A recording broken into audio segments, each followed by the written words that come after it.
Wah, kali ini saya akan membahas tentang sumber belajar yang tentunya sumber belajar ini digunakan oleh guru di dalam mengajar siswanya. Kriteria pemilihan sumber belajar yang berkualitas. Satu adalah ekonomis, yang berarti bahwa sumber belajar tidak harus mahal.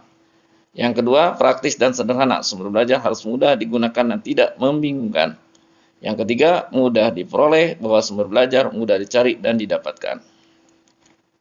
Selanjutnya, kriteria pemilihan sumber belajar yang berkualitas. Di sini ada 4. Yang pertama, sumber belajar yang dipilih harus mampu mendukung kegiatan belajar mengajar. Yang kedua, sumber belajar harus dapat diobservasi, dianalisis, dicatat secara teliti, dan sebagainya. Yang ketiga, sumber belajar yang digunakan mampu memecahkan masalah. Yang keempat, sumber belajar dapat digunakan untuk presentasi. Adapun ciri-ciri dari sumber belajar yaitu ada 2 di sini ya. 1, sumber belajar dapat meningkatkan proses belajar mengajar sehingga tujuan pembelajaran dapat tercapai. Yang kedua, sumber belajar mempunyai nilai-nilai instruksional edukatif, yaitu dapat membawa perubahan sempurna dalam tingkah laku.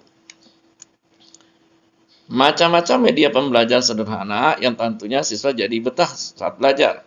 Di antaranya macam-macam media pembelajaran sederhana, gambar yang dimaksud di sini termasuk foto, lukisan atau gambar, dan sketsa, atau gambar jadi, gambar garis atau sketsa, gambar diam, gambar fotografi, peta dan globe, grafik atau grafik lingkaran.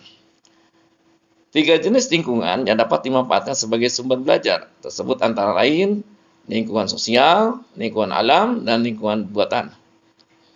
Pembelajaran berbasis lingkungan adalah pembelajaran yang menekankan lingkungan sebagai media atau sumber belajar. Pembelajaran berbasis lingkungan merupakan implementasi dari pendidikan lingkungan yang dilakukan secara formal. Lingkungan sekitar sebagai sumber belajar sangat menguntungkan bagi proses pembelajaran. Hal ini disebabkan karena sumber belajar dekat dengan siswa, sehingga siswa lebih mudah dalam proses memahami sumber belajar. Sekian yang bisa saya sampaikan. Mudah-mudahan pembahasan sumber belajar ini bisa bermanfaat terutama untuk saya dan untuk yang melihat video ini. Terima kasih.